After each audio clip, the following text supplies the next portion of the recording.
반갑습니다. 오늘은 월세 받고 계신 임대인분들을 위해서 월세 확실하게 받기 위한 포인트 어떤 게 있는지 한번 짚어보도록 할게요. 매달 월세를 밀리지 않고 잘 내는 임차인을 임대인은 최고 좋아하게 되는데요. 이유는 상가에 투자하는 우리가 이유가 안정적인 월세 수익이 목적인 경우가 대부분이기 때문입니다. 그렇다면 좋은 임차인은 어떻게 구하는 것이 좋을까요? 위에서 언급한 것처럼 상가 투자의 목적이 월세 수익에 있는 경우가 대부분이기 때문에 월세는 많이 받을수록 좋겠죠. 하지만 전세 대비 월세 비중이 너무 많아지게 되었을 경우에 문제가 발생하기도 합니다. 중간에 월세가 밀리기 시작하면 받아놓은 보증금에서 받지 못한 월세를 차감해야 하는데, 보증금이 적으면 밀린 월세를 정산하고도 남는 금액이 없을 수도 있기 때문입니다. 그렇다면 보증금은 어느 정도 받아두는 것이 좋을까요? 통상 보증금은 18개월에서 24개월의 월세만큼을 받아둘 것을 추천드립니다. 임차인이 의욕적으로 장사를 시작했지만 여러가지 사정으로 경영사정이 나빠져서 월세가 밀리기 시작할 수 있기 때문입니다. 이렇게 월세가 밀리기 시작하면 관리비 연체가 없는지도 반드시 확인해 봐야 합니다.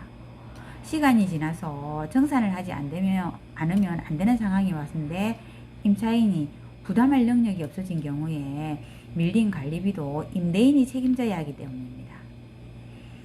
이 부분에 대한 해결 방법으로 재소전 화해조서 작성을 추천드립니다. 소송 제기 없이 임대차 기간 만료 동시에 명도의 권한을 확보하기 위해 재소전 화해조서를 하며, 이 화해의 경우 신청으로 이루어지는데 소송의 제기는 아닙니다. 3회 이상 월세가 밀린 경우 임차인을 내보내기 위해서는 명도소송이 필요하고, 명도소송에서 승소하고 난 이후에도 집행관과 명도 작업을 진행해야 합니다.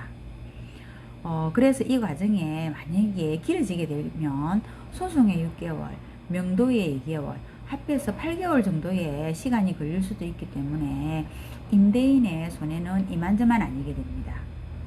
이런 상황을 대비하기 위해 임대차 계약 시 재소전 화해조서를 작성해 두는 것이 좋습니다. 계약 시 임대인과 임차인이 서로 약속을 하므로 따로 소송이 필요 없어지게 됩니다. 재소전 화해조서는 법무사나 변호사에게 의뢰하셔서 공정을 받아두시면 됩니다. 그리고 임대차 계약 시 사업 아이템 확인을 통해 지속 가능 여부를 판단하는 것도 중요합니다. 계약 시 임차인의 의혹은 충분히 이해하지만 일정 기간 이상 버티기 힘든 사업 아이템의 가능성도 있기 때문에 검토를 충분히 해보시는 게 좋고요.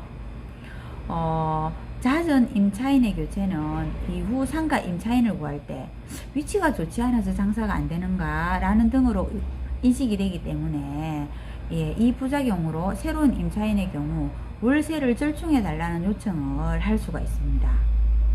우리가 상가에 투자하는 이유는 월세 수익이 목적인데 이 부분도 아주 중요하겠죠. 그리고 어떤 아이템이 들어왔을 때 상가의 가치가 상승하고 향후 비싼 권리금이 형성되는지 등의 좋은 영향이 있을지 반드시 판단해 봐야 합니다. 다음은 하수도 원인자 부담금에 대해서 알아보도록 하겠습니다. 오염물질의 정화비용은 신축 건물의 경우 건축주가 부담하게 되고, 임차인의 사업 아이템이 신축 시 오염물질 정화비용을 넘어서게 되면 그 비용은 임차인이 부담하게 됩니다. 근데 이 부분은 계약 시 명시를 해두지 않으면 분쟁의 소지가 다분하기 때문에 계약 시 반드시 명시해 두는 것이 좋습니다.